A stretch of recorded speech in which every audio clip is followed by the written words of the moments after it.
وعلیکم ورحمۃ اللہ تعالی وبرکاتہ۔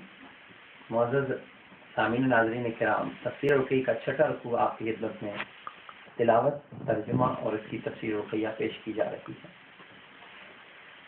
اعوذ باللہ من الشیطان الرجیم، بسم اللہ الرحمن الرحیم۔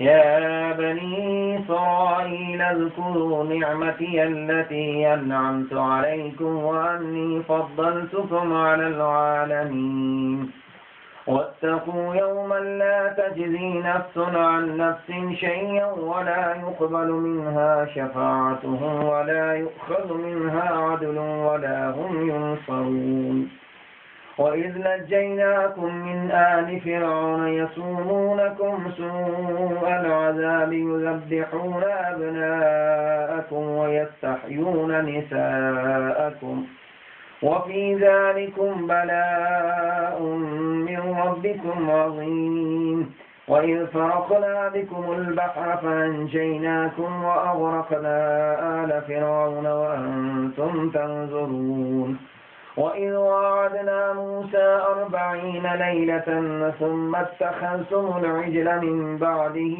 وَأَنتُمْ ظَالِمُونَ ثُمَّ عَفَوْنَا عَنكُم مِّن بَعْدِ ذَلِكَ لَعَلَّكُمْ تَشْكُرُونَ وَإِذْ آتَيْنَا مُوسَى الْكِتَابَ وَالْفُرْقَانَ لَعَلَّكُمْ تَهْتَدُونَ وَإِذْ قَالَ مُوسَىٰ لِقَوْمِهِ يَا قَوْمِ إِنَّكُمْ ظَلَمْتُمْ أَنفُسَكُمْ بِاتِّخَاذِكُمُ الْعِجْلَ فَتُوبُوا إِلَىٰ بَارِئِكُمْ فَاقْتُلُوا أَنفُسَكُمْ ذَٰلِكُمْ خَيْرٌ لَّكُمْ عِندَ بَارِئِكُمْ فَتَابَ عَلَيْكُمْ إِنَّهُ هُوَ التَّوَّابُ الرَّحِيمُ وَإِذْ قُلْتُمْ يَا مُوسَىٰ لَن نُّؤْمِنَ لَكَ حَتَّىٰ نَرَى اللَّهَ جَهْرَةً فَأَخَذَتْكُمُ الصَّاعِقَةُ وَأَنتُمْ تَنظُرُونَ ثُمَّ بَعَثْنَاكُم مِّن بَعْدِ مَوْتِكُمْ لَعَلَّكُمْ تَشْكُرُونَ وَظَلَّلْنَا عَلَيْكُمُ الْغَمَامَ وَأَنزَلْنَا عَلَيْكُمُ الْمَنَّ وَالسَّلْوَىٰ كُلُوا مِن طَيِّبَاتِ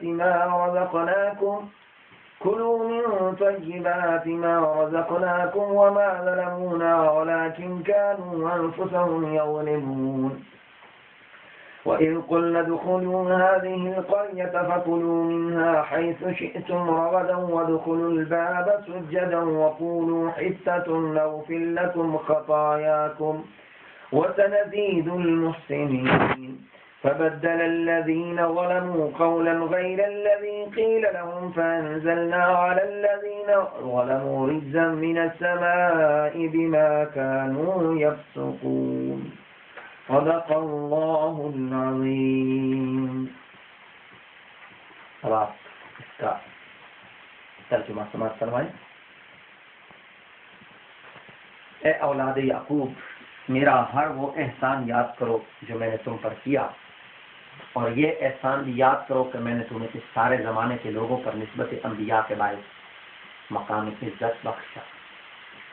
اس دن کا خوف رکھو کہ جب کوئی کسی کا کچھ بدلہ نہ دے سکے گا، کوئی کسی کا کچھ بھی بدلہ نہ ہو سکے گا، اور کافر کی کوئی سفارش نہیں مانی جائے گی، اور نہ ہی کچھ بدلے میں لے کر اس کی جان بخشی کی جائے، اور نہ ہی وہ کافر کسی کامل کی مدد سے سرفراز ہوں۔ اور ان 10 خصوصی نعمتوں میں سے سب سے پہلے یہ یاد کرو کہ جب ہم نے تمہیں فرعونیوں سے بچایا جو تمہیں بڑی بری سزائیں دیتے تھے، تمہاری نرینہ اولاد کو ذبح کر ڈالتے تھے اور تمہاری عورتوں کو زندہ چھوڑتے تھے، یہ تمہارے رب کی طرف سے تمہارے لیے بڑی بلا اور آزمائش یا انعام تھا۔ اور یہ بھی نہ بھولو کہ جب ہم نے تمہارے لیے دریا کو پھاڑ دیا اور تمہیں راستہ دے کر سلامتی سے پار کر دیا، تم سب کو بچا لیا، اور اسی وقت اسی جگہ اسی دریا میں فرعون کے لشکر کو تمہارے دیکھتے ہی دیکھتے غرق کر ڈالا۔ اور کیا وہ واقعہ یاد ہے کہ جب ہم نے حضرت سیدنا موسیٰ علیہ السلام سے 40 رات کا وعدہ فرمایا، پھر ان کے کوہ طور پر جانے کے بعد تم لوگوں نے سونے کے بولتے ہوئے سامری کے بنائے ہوئے بچھڑے گائے جانور کے بچے کی پوجا پاٹ شروع کر دی اور تم ظالم جان بوجھ کر حق سے الگ ہونے والے تھے. اور پھر اس کے بعد ہم نے تمہیں اسی نبی کے طفیل معاف کر دیا تاکہ تم شکر گزار بن جاؤ. اور یہ تو تمہیں معلوم ہی ہے کہ جب حضرت سیدنا موسیٰ علیہ السلام کو ہم نے کتاب تورات شریف عطا فرمائی اور حق و باطل میں امتیاز کا علم عطا فرمایا کہ جس کی بدولت تم رائے ہدایت پر ہو جاتے ہو. اور یہ بھی تمہیں نہیں بھولا ہوگا کہ جب حضرت سیدنا موسیٰ علیہ نبینا علیہ السلام نے اپنی برادری سے فرمایا اے میرے امتیو تم نے گائے کی اس مصنوعی بچڑے کی پوجا شروع کر دی. یہ گویا کہ تم نے اپنے آپ پر ظلم کیا، توحید کی برکتوں سے خود کو محروم کر دیا، اور اس سے بڑھ کر ظلم اور کیا ہوگا. لہذا فوراً توبہ کرو اور اپنے سچے پیدا فرمانے والے رب کے حضور تو سب آپس میں ایک دوسرے کو قتل کرو. یعنی ہم قوم مشرک لوگوں کو بطور کفارہ قتل کرو اس لیے کہ وہ مرتد ہو چکے ہیں. یہی علاج تمہارے سچے پیدا فرمانے والے اللہ کریم کی طرف سے تمہارے لیے بہتر ہے. جب تم نے اس طرح کر لیا تو پھر اللہ نے تمہارے اوپر مہربانی فرمائی تو تمہاری توبہ کو بطفیل حضرت سیدنا موسیٰ علیہ السلام قبول فرما لیا. بے شک وہی ہے جو توبہ کو قبول فرمانے والا بے حد مہربان ہے. اور ان پانچوں نعمتوں کے ساتھ چھٹی یہ معافی کی نعمت بھی یقیناً تمہیں یاد ہونی چاہیے کہ جب تم نے اتنی بڑی گستاخی کر دی، کہہ دیا کہ اے ہمارے نبی حضرت سیدنا موسیٰ علیہ السلام ہرگز ہم تمہارے اوپر اس وقت تک یقین نہیں کریں گے کہ جب تک ہم کھلے عام صاف صاف اللہ کریم کو دیکھ نہ لیں. یعنی سرے عام سب کے سامنے اللہ تعالیٰ کی زیارت ہو جائے. تو تمہیں بجلی کی زوردار آواز کڑک نے پکڑ لیا، مار ڈالا، اور تم دیکھ رہے تھے. دیکھتے ہی دیکھتے ایسا ہو گیا. پھر ہم نے اللہ نے تمہیں تمہارے مر جانے کے بعد زندہ کر دکھایا تاکہ تم قدردان بن جاؤ. یہ نعمت تھی کہ پھر نیک اعمال اور توبہ کے لیے تمہیں زندہ کر دیا. اور ہم کس نعمت کا تذکرہ کریں. ہم نے تمہارے نبی کی دعا سے تمہارے اوپر بادل کا سایہ کر دیا تھا اور تم پر اس کے طفیل من و سلوہ میٹھے اور نمکین پکے پکائے کھانے نازل عطا کر دیے. اور جو ہم نے تمہیں پاکیزہ چیزیں عطا کر کے اور اس میں سے جو چاہو کھاؤ.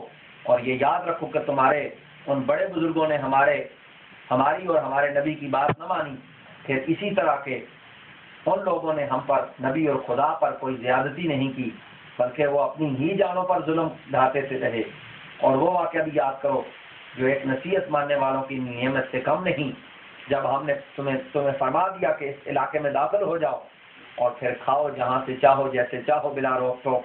اور دروازے میں تم سب داخل ہوتے وقت یہ کہو حصتن کا لفظ پکارو، یاد کرو کہ مولا کریم حصتن ہمارے گناہ معاف ہو جائیں تو ہم تمہاری خطائیں بخش دیں گے اور قریب ہے کہ نیکی والوں کو اور زیادہ عطا کریں.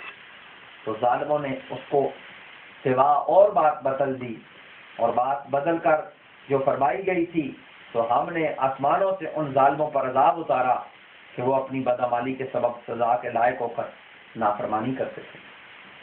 تفسیر شریف. شکر حقرا کے پیشوا داریں پیشوائے چون مصطفیٰ داریں.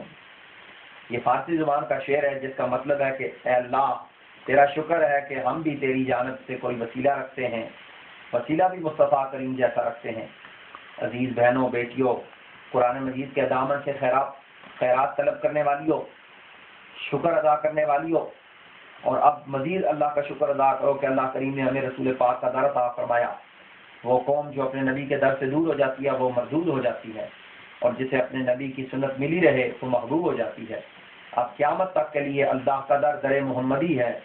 میں نے پہلے بھی آپ کو بتایا تھا کہ اللہ تعالیٰ اپنے محبوب نبی کریم صلی اللہ علیہ وسلم کی امت سے پچھلی امتوں اور نبیوں کے حالات اس لیے بیان فرماتا ہے کہ یہ سبق سیکھیں اور ایسی غلطی نہ کریں جیسی ان امتیوں سے ہو گئی تھی. قرآن مجید میں ایک جگہ یوں بھی فرمایا اے محمد صلی اللہ علیہ وسلم کے ماننے والوں ان لوگوں کی طرح نہ ہو جانا جنہوں نے موسیٰ علیہ السلام کو تکلیف دی صلی اللہ علیہ وآلہ السلام. تفسیر رقیہ میں حوالے مذکور نہیں کیوں؟ میں نے ترجمہ اس طرح نقل کیا کہ پوری تفسیر وہی ہو گئی. البتہ کچھ باتیں اور بتا دیتی ہوں. جیسے میں نے ابھی کہا ترجمہ نقل کیا تو نقل کرنے سے مراد یہی ہے کہ اپنے دامن میں سوائے بزرگوں کی تعلیمات کے قرآن و سنت کے اور ہے بھی کیا. اس لیے وہاں سے جو لیا وہی آگے دیا، اپنا اضافہ کچھ نہیں کیا. کوئی حوالہ اس لیے نہیں دیا تاکہ یہ ترجمے بے سند رہے اور سند والوں کا محتاج رہے، خود سند نہ بنے، ان کی طرف رہنمائی کرنے والا خادم رہے. اب ذوق مٹتا جا رہا ہے. یہ حوالے وغیرہ آج سے 30-40 سال پہلے مزہ دیتے تھے. اب نہ تو وہ غزنوی میں تڑپ رہی، نہ وہ خم ہے، نہ زلف یاد ہے. مقصود ہدایت ہے، اسے پالو پالو تو پھر حوالے کے بغیر بھی ٹھیک. وہ نہ بھی ملی تو حوالے سب بیکار بے بنیاد ہیں. تو حوالے سب کار بے بنیاد ہیں. پیاری مسلمانوں، اور تو ابھی جو واقعات آپ نے ترجمے میں پڑھے ہیں یہ بڑے سبق آموز ہیں. قرآن پاک کے بارے میں یہ یاد رکھ لیں کہ یہ کوئی تاریخ کی کتابوں کا اسلوب رکھنے والی کتاب نہیں جس میں ہر واقعہ اپنے نام، وقت، موقع، محل، ماہ و سال کے ساتھ سے پوری تفصیل کے ساتھ لکھا ہوا ہو، بلکہ یہ کتاب ہدایت ہے.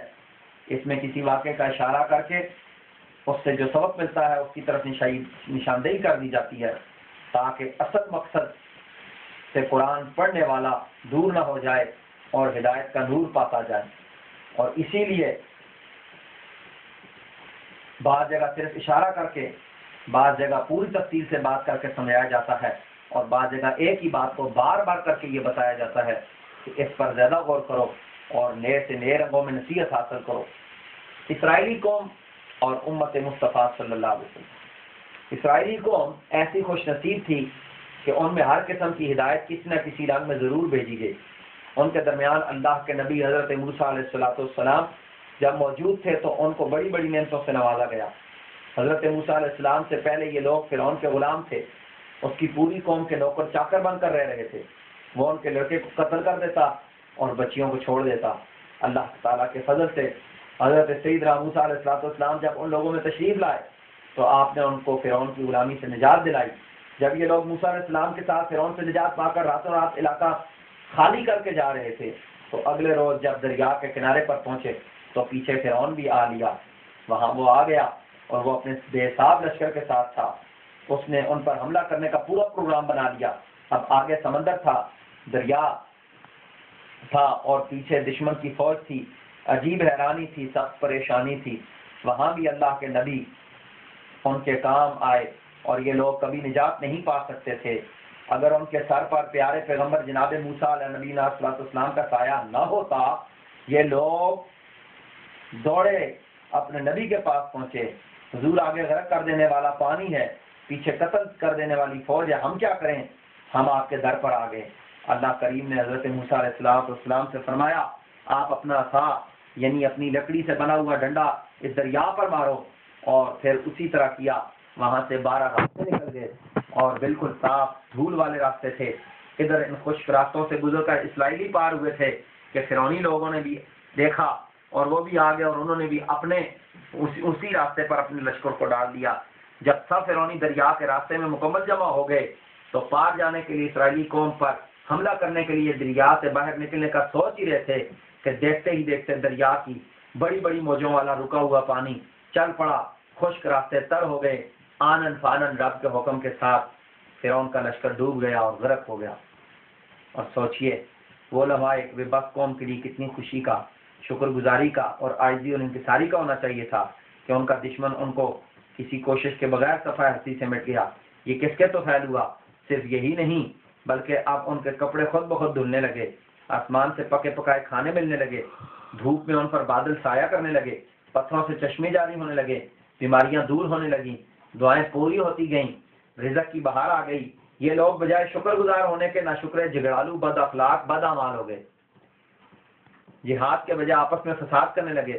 پھر ان پر عذاب آئے، طرح طرح کے امتحانات آئے. پھر یہ توبہ کرتے رہے، معافی ملتی رہی، یہاں تک کہ حضرت موسیٰ علیہ السلام کا وصال ہو گیا. ان واقعات سے امت مصطفیٰ کو جو سبق ملتا ہے وہ بھی قرآن مجید میں موجود ہے. فرمایا گیا کہ تمہیں جو کچھ میرا محبوب دے وہ لے لو، جس سے تمہیں روکے تم اس سے باز آ جاؤ. تم اپنی خواہشیں نہ کرنا، بس یہی اور رسول جو کرے تمہارے لیے اسی میں نمونہ ہے. یہ قرآن ہے، قرآن پاک میں اس محمد عربی کی شان ہے. یہ تو اپنی خواہش سے بولتا نہیں، جو کچھ کہتا ہے واللہ وہ کلام اللہ ہوتا ہے. یہ تذکرہ ہے، یہ بینہ ہے، یہ رسول کا ہے. اور یہ رسول ایسا رسول ہے، اے پیاری مسلمان بہنوں، یہ مقام اس رسول عربی کا ہے جو رحمت للعالمین ہے، جو آخری رسول ہے. ہمیں اس رکوع سے یہ سبق ملتا ہے کہ ہم اپنے نبی کے اوپر وطن، جگہ، گھر بار سب قربان کریں، ضرورت پڑے تو ایسا کر گزریں، پھر زمانے کا کوئی فرعون غلامان رسول کو مٹا نہیں سکتا، خود غرق ہو جائے گا. بس ہم اپنے نبی سے سچا پیار کریں، اس کو آزمائیں نہیں، بلکہ جو رسول اللہ کا فرمان سنیں دل و جان پر اس پر عمل کریں. اور ہم خدا کا شکر کہ ہم حضور کے نبی کریم کے امتی ہیں. ہم میں اور ان قوموں میں کچھ فرق بھی ہے، اور وہ ہمیں اس میں سے ایک امتیاز یہ ہے کہ اس پر ہم شکر ادا کرتے ہیں کہ اللہ تعالیٰ اور نبی پاک صلی اللہ تعالیٰ علیہ وسلم کا کہ جنہوں نے ہمیں نسبت دی، اور وہ یہ ہے کہ اسرائیلی اپنے نبی سے آزمائشوں کے طور پر ان کی شان طلب کرتے تھے، معجزے دیکھتے تھے اور مقام معلوم ہوتا تھا، پھر ایمان والے ہو کر کچھ دن بعد منکر ہو جاتے. لیکن امت مصطفیٰ نے ایسا نہیں کیا، بلکہ چہرہ دیکھتے ہی کلمہ پڑھتے تھے، مسلمان ہو جاتے تھے، غلام ہو جاتے تھے، تو پھر زندگی بھر کوئی اور بات، کوئی معجزہ، کوئی نشانی، کوئی اور چیز طلب نہیں کرتے تھے. پھر بغیر آزمائش کے سورج پلٹا دیکھ لیا، چاند کو 2 ٹکڑے ہوتا دیکھ لیا، پتھروں کو کلمہ پڑھتے دیکھا، بے زبانوں کے نعرے سنے، جانوروں کی گواہیاں دیکھیں، سب دکھا دیا، مگر پھر کوئی منکر نہ ہوا، بلکہ ماننے والے بڑھ گئے. آج تک بڑھتے جا رہے ہیں، قیامت تک بڑھتے چلے جائیں گے. جو مسلمان ہو گیا پھر اس نے نشانی طلب نہیں کی، خود نشانی بن گیا، وہ ہر حال میں خوشحال رہا، وہ صحابی بن گیا. اب تو کوئی غوث، کوئی کتب اس کی برابری نہیں کر سکتا. غم اور خوشیاں دونوں رب کا بندہ اور حضور کا غلام ہی رہا. یہ سب کیا ہے؟ حضور چلے گئے مگر ان کا دین قائم ہے، خانہ کعبہ آباد ہے، اسلام زندہ ہے، قرآن مجید برابر نور کی برکھا برسا رہا ہے. وجہ صرف یہی ہے کہ ہم نے نبی کو صرف 63 سال کے لیے نبی نہیں مانا، اور رب کی طرف لے جانے والا صرف 63 سال کے لیے نہیں سمجھا، کیونکہ جانے دو عالم صلی اللہ علیہ وسلم کی ظاہری عمر مبارک 63 سال تھی، بلکہ ہم نے قیامت تک اسی نبی کو اپنی زندگی کا محور و مرکز بنا دیا ہے. اور اللہ تعالیٰ کا لاکھ لاکھ شکر ہے کہ اس نے ہمیں نبی کریم صلی اللہ علیہ وسلم کا امتی بنایا. اور یہی بات نگاہ عشق و مستی میں وہی اول، وہی آخر، وہی قرآن، وہی فرقان، وہی یاسین، وہی طٰہٰ. اس مزید اور لطف تفسیر کے لیے دیکھو خزائن العرفان تفسیر نعیمی، جہاں شان نزول اور احادیث سنن اور قرآن و شواہد کا ایک خزانہ موجود ہے. اللہ تعالیٰ مجھے بھی اور آپ کو بھی عمل کی توفیق عطا فرمائے. السلام علیکم ورحمۃ اللہ وبرکاتہ.